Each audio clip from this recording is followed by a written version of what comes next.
Hello, नमस्कार, आदाब, सत श्री अकाल और सलाम अलैकुम। मैं हूं मोहम्मद अहमद काज़मी, लेकर आया हूं आपका पसंदीदा कार्यक्रम आपके रूबरू। इस कार्यक्रम में हम आपको ज़िंदगी के अलग-अलग शोबों से, अलग-अलग एरियाज़ से जो एक्सपर्ट्स होते हैं, उनसे हम बात करते हैं और आप तक वो बात पहुंचाना चाहते हैं जो दूसरे माध्यमों से आप तक नहीं पहुंचते। और ख़ास तौर पर जो मेन स्ट्रीम मीडिया, जिसे भोंपू मीडिया भी कुछ लोग कहते हैं, वो तो उन चीज़ों को आप तक पहुंचाना ही नहीं चाहता।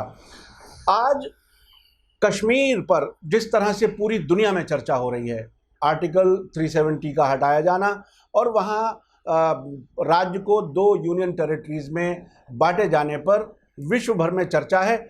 और भारत सरकार भी पूरे विश्व में एक डिप्लोमेसी के ज़रिए समर्थन हासिल करने की कोशिश कर रही है, जिसमें अभी प्रधानमंत्री को यूएई में जो अवार्ड मिला है, वो एक बिल्कुल पाकिस्तान के लिए बहुत बड़ा झटका समझा जा रहा है, क्योंकि पाकिस्तान के नज़दीक तरीन दोस्तों में सऊदी अरब और यूएई आते हैं, जिसमें इमरान खान ने एक तरह से अपनी जो आर्थिक कंडीशन ख़राब है उसको ठीक करने में इन देशों से ख़ास मदद ली है। लेकिन इस वक्त वो भारत के साथ खड़े हुए नज़र आ रहे हैं। इस वक्त जो मैं बात करने आया हूँ अशोक कुमार पांडे जी से। आप बहुत बड़े लेखक हैं, कवि हैं और दुनिया पर नज़र रखे हुए हैं। आपने कश्मीरनामा हिंदी में लिखा है, जो 2018 में बेस्ट सेलिंग बुक रही है। तो ये इसके अलावा भी अभी और 2 किताबें कश्मीर पर लाने जा रहे हैं। एक तो कश्मीर और कश्मीरी पंडित पर, और पंडित नेहरू और जो राजा उस वक्त के थे उनके साथ जो बातचीत और पत्र लिखे गए थे उस पर भी।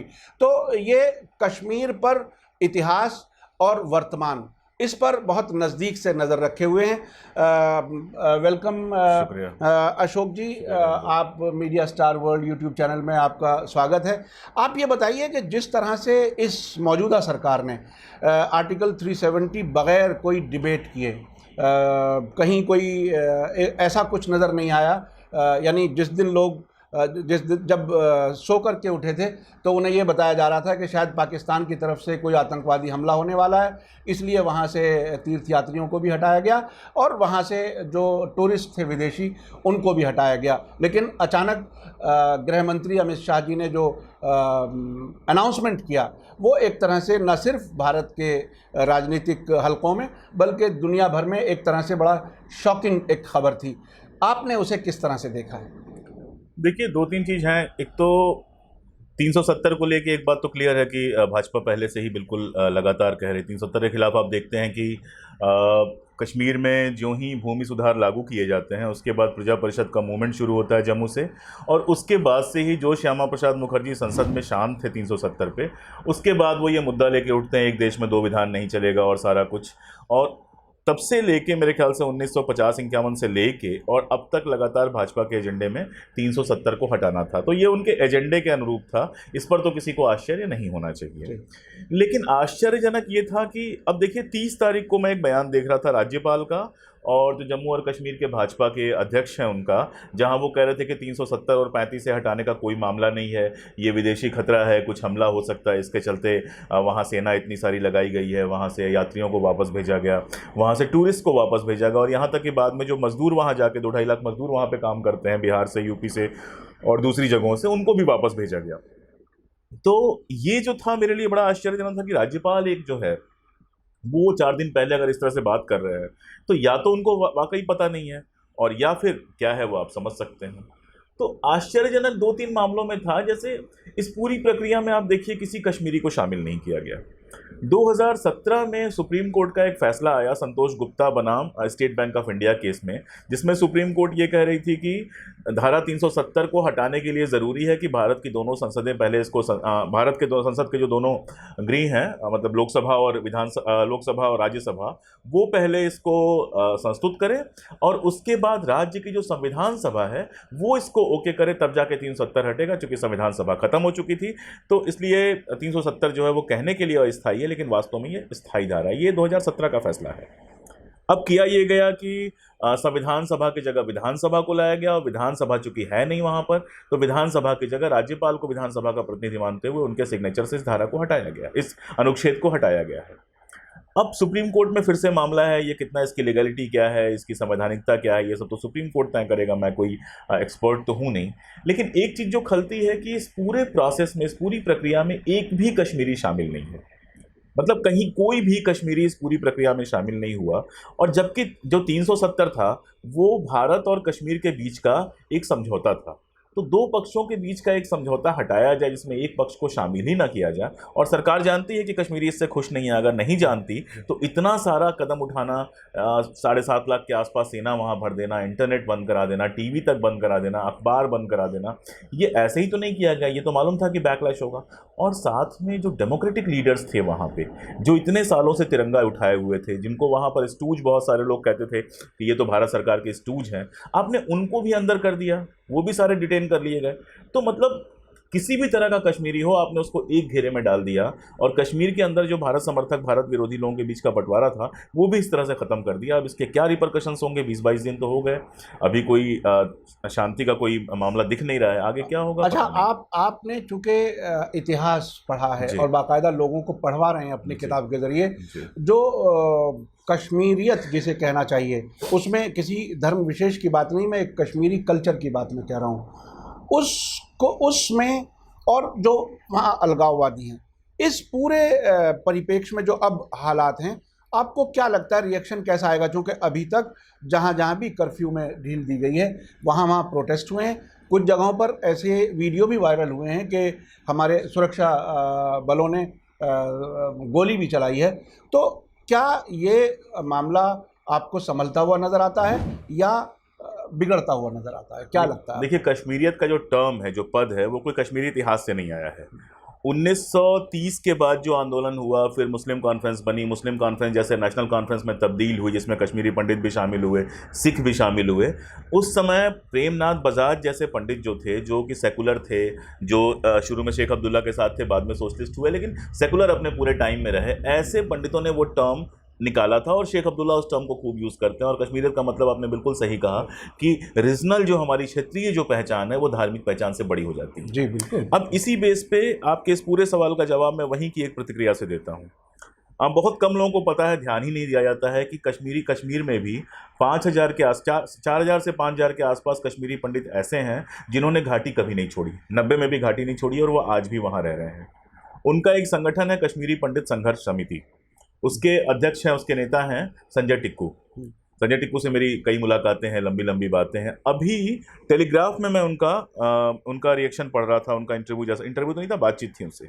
संजय टिक्कू कहते हैं कि ये कदम उठा के कश्मीर समस्या को और 100 सालों के लिए सुलझा दिया गया है, पॉइंट 1 उलझा दिया गया है। दूसरा पॉइंट कहते हैं कि बाहर के लोगों ने और कश्मीरी पंडितों ने जिस तरह से इस पर उत्साह दिखाया है और उत्सव मनाया है, उससे जो कश्मीरी पंडित घाटी के अंदर रह रहे हैं उनके लिए ज़िंदगी और मुश्किल हो गई है। तीसरी उन्होंने सबसे बड़ी बात कही है कि आज कश्मीर में जो हालात हैं वो 90 के दशक के हालात से भी ज़्यादा बुरे होने जा रहे हैं। तो मेरे ख्याल से संजय टिक्कू श्रीनगर में रहते हुए जितना इन हालात को समझते हैं, उतना कोई अशोक पांडे कितना भी इतिहास पढ़ ले वो नहीं समझ सकता है, उनका ये कहना है। और तो अभी देखिए, भारत को एक तरह से इंटरनेशनल प्लेयर होने का, एक तरह से मैं जैसे इंटरनेशनल अफेयर्स को काफ़ी चीज़ों को देखता हूँ, एक तरह से झांसा दिया जा रहा है।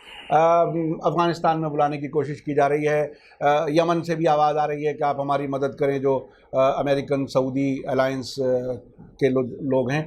तो ऐसी स्थिति में कश्मीर को एक तरह से इंटरनेशनल प्लेटफॉर्म पर ले जाने में कुछ लोगों का कहना है कि बीजेपी की सरकार ने एक तरह से मदद की है उन सेपरेटिस्ट्स की और उन लोगों की जो कश्मीर को अपने नज़र से देखते हैं, भारत की नज़र से नहीं देखते। आप उस, और ख़ास तौर पे मैं ख़ास तौर पे जो बात आपसे पूछना चाहता हूँ वो ये कि हमारे सरकार में एक तरह से बहुत ही ये महसूस किया जा रहा है कि इजराइल और अमेरिका के राय मशवरे बहुत ज़्यादा लिए जा रहे हैं। तो क्या ये जो टिक्कू साहब का बयान है, क्या इसको कुछ लोग इस तरह से कह रहे हैं, मैंने कई लोगों से बात की कि इसको एक तरह से एक फ़िलिस्तीन बनाने की तैयारी की जा रही है। आप उसे किस तरह से देखते हैं? देखिए, मैं इंटरनेशनल अफेयर्स को बहुत नहीं समझता हूँ, मैं स्वीकार करता हूँ, आप जितना भी नहीं समझता हूँ मैं, तो इंटरनेशनल वाले पे मैं बहुत ज़्यादा बोलूँगा नहीं। हाँ। दो मामले हैं। पहला मामला कि आप मुझे पूरे इतिहास में आज तक के और पूरे इंटरनेशनल परिदृश्य में एक घटना बता दीजिए जहां जब तक लोग शांत नहीं हुए हैं, किसी इंटरनेशनल दखलंदाजी से, किसी सेना से, किसी और तरीके से लोगों को काबू में किया गया है। आप फ़लस्तीन की बात कर लीजिए। चलिए, फ़लस्तीन में इजराइल है, इजराइल के पीठ पे अमेरिका का हाथ है, या आप कह लें कि अमेरिका के कंधों पर इजराइल बैठा हुआ है। भयानक शोषण है वहाँ पे, गोलियां चलती हैं, खुलेआम नागरिकों को मारा गया है, सब कुछ हमने देखा है। अब तो हर फ्राइडे को प्रोटेस्ट होता है बाकायदा, राइट टू रिटर्न। लेकिन फ़लस्तीन में हुआ क्या? यासर अराफात का जो डेमोक्रेटिक दिखता हुआ वो मूवमेंट था, वो हटा और उसकी जगह पे कौन सा मूवमेंट आ गया? और रेडिकल मूवमेंट आ गया, हमास आ गया, जो और रेडिकल मूवमेंट है। और उसके अलावा भी छोटे छोटे ग्रुप्स हैं वहाँ पे, जितना मैंने थोड़ा बहुत पढ़ा है। आप आयरलैंड को देख लीजिए, मतलब 100 बरस से ज़्यादा इंग्लैंड लगा रहा आयरलैंड को दबाने के लिए। कई बार लगा कि आयरलैंड में आयरिश मूवमेंट बिल्कुल ख़त्म हो गया है, 2 लोग पैदा हुए, फिर से शुरू हो गया, फाइनली बातचीत से ख़त्म हुआ। आप कहीं देख लीजिए, श्रीलंका में देखिए, हमेशा लगता है कि ख़त्म होगा और फिर कुछ जरा सा शुरू हो जाता है, इतिहास में आगे क्या होगा। आप बलूचिस्तान देख लीजिए। तो मेरा मानना यह है कि आप चाहे इंटरनेशनल इसको बनाएं या नेशनल बनाएं, चाहे आप दुनिया की सबसे बड़ी ताकत बन जाएं, लेकिन अगर कश्मीरी अवाम जो है, अगर वो आपके साथ खुश नहीं है, अगर कश्मीरी अवाम को ये नहीं लगता है कि हिंदुस्तान के साथ हम खुश हैं और ये जो कुछ हो रहा है वो सही हो रहा है, तो इस गुस्से को फौरी तौर पे आप दबा लीजिएगा। ठीक है, साल 2 साल में वो थक जाएंगे, घर से बाहर भी निकलना पड़ेगा, नौकरी भी करनी पड़ेगी, राशन भी कमाना पड़ेगा, तो वो थक जाएंगे। लेकिन एक कोई बुरहान वानी होगा और फिर 2 साल 4 साल कश्मीर चलेगा। तो मुद्दे जो हैं वो ऊपर से ख़त्म नहीं होते हैं, मेरी अपनी समझ है, नीचे से ख़त्म होते हैं, भरोसे से ख़त्म होते हैं, और एक आपसी समझदारी से और कई बार लेन देन से भी ख़त्म होते हैं कि थोड़ी छूट आप हमें दीजिए, थोड़ी छूट हम आपको। और आप देखिए, वाजपेयी के पूरे टाइम में यही तरीका तो अपनाया गया था, और उसके बाद लंबे समय तक शांति रही। अभी भी अगर सच कहूँ तो फिलहाल सबसे अच्छा समय चल रहा था, यात्री गए थे, टूरिस्ट जा रहे थे, कहीं कोई ऐसी बड़ी दिक्कत थी नहीं। अब ये अचानक जो स्टेप है उसने सबसे बड़ा नुकसान ये किया है। आप देखिए, जब कश्मीर इंटरनेशनल प्लेन पे पहली बार जाता है तो कौन था जिसका ये कहना कि नहीं हम भारत का हिस्सा हैं मानी रखता था? शेख अब्दुल्ला का, क्योंकि वो कश्मीरियों के लीडर थे। अयंगर के कहने से या सीतलवाड़ साहब के कहने की बात अलग थी, वो इंडियन ऑफिशियल्स थे, but Sheikh was the representative of Kashmir, और जब शेख कुछ कह रहे थे तो वो मानी रखता था।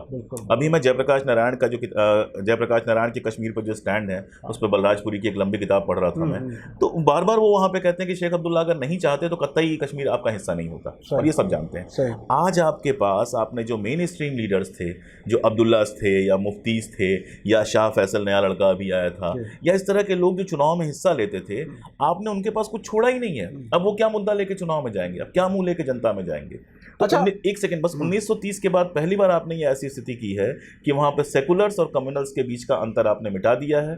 वहाँ पर प्रो इंडिया और अगेंस्ट इंडिया का, एंटी इंडिया का आपने अंतर हटा दिया है। अब जब ये बंदिशें खुलेंगी तो किस तरह की पॉलिटिक्स वहाँ पे होगी, वो सारे कश्मीरी होंगे। और हाँ, और मुझे लगता है कि ऐसे में जो होगा, जब केवल कश्मीरी होंगे, कश्मीरी सारे मुसलमान हैं, तो और जमात इस्लामी का अच्छा खासा वहाँ पे असर है, तो मुझे लगता है कि जो लोग फारूक अब्दुल्ला और उमर जैसे लोग जो रेडिकलाइजेशन के खिलाफ ज़िंदगी भर लड़ते रहे, अब उनको या तो खामोश हो जाना पड़ेगा या उनके पीछे खड़ा होना पड़ेगा, और ज़्यादा रेडिकलाइज्ड होगी ये प्रॉब्लम।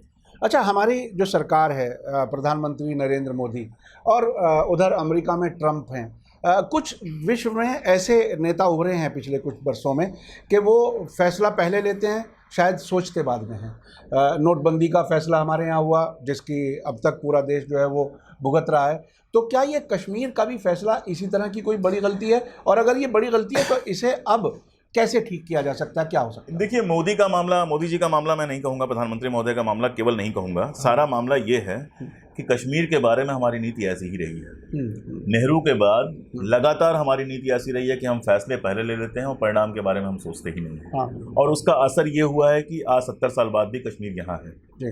आप 90 के दशक में जो पूरा आतंकवाद का दौर है, आप लोगों ने तो बड़े करीब से देखा होगा, हम तो बच्चे थे उस समय, लेकिन आप उस पूरे दौर में बताइए कि कोई भी क्रिएटिव फैसला लिया गया? आपके पास सिर्फ एक तरीका था, और आर्मी भेजो, और आर्मी भेजो, और आर्मी भेजो। इसकी जगह, इसके साथ साथ हमेशा आप जानते हैं कि एलिनिएशन तो बहुत पहले से था। जी, डिप्लोमेसी ऐसे होती है कि बातचीत भी चलती है और हथियार भी चलता है। जी, जी, ठीक है ना।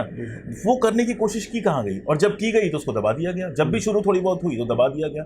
एक छोटी सी बात कह के मैं ये, अभी आपने एक फैसला सुना था कुछ दिनों पहले कि सुरक्षा वापस ले रहे हैं। आप जरा देखिए उसमें किसकी सुरक्षाएं वापस ली हैं। एक फजलुल हक साहब है, उनकी सुरक्षा वापस ली है।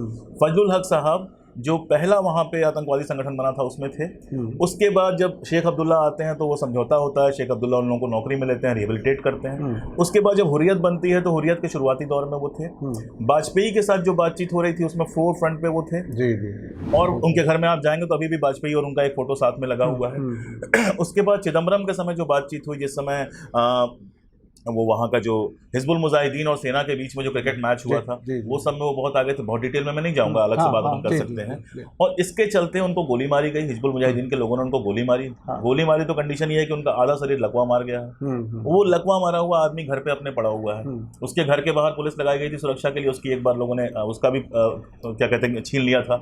तो ऐसा आदमी जो भारत से बातचीत कराने के लिए बीच का आदमी था और जिसको प्रो इंडिया मान के गोली मार दी गई, आपने उसकी सुरक्षा छीन ली। तो जो प्रो इंडिया है उसको तो आप वहां बार बार साबित कर रहे हैं कि वो बेवकूफ है।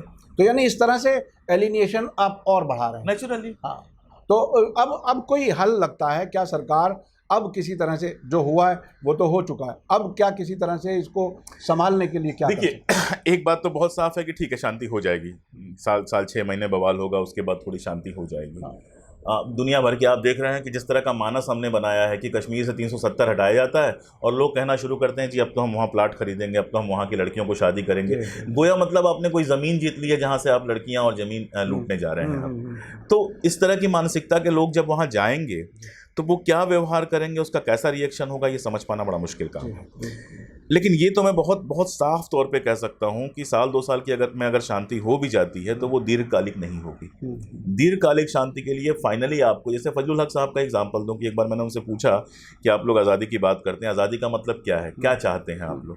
तो उन्होंने हंस के कहा, यार कोई ऐसा समझौता जो हिंदुस्तान में की भी इज्जत जिसमें न गिरे और हमारी भी इज्जत बनी रहे। इससे बेहतर कोई हल नहीं हो सकता अगर कोई इस लाइन पे सोच रहा है। तो वही, जब तक ऐसा कोई फैसला नहीं होगा तब तक आप यकीन मानिए कि अमेरिका आ जाए, ट्रंप आ जाए, जो आ जाए, इजराइल बना दीजिए, जो कर दीजिए, आप जितने भी हथियार चला दीजिए, सब तो करके देख चुके हैं। और कुछ करके देख लीजिए, एक कोई दीर्घकालिक शांति, लंबे समय का अमन वहां पर नहीं हो सकता।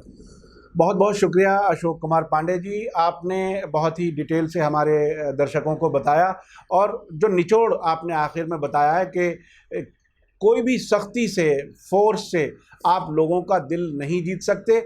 अगर दिल जीतना है तो लोगों के नज़दीक जाएं, उनकी तकलीफ़ समझें और आपस में मिल बैठ करके कोई मसले का हल तलाश करें।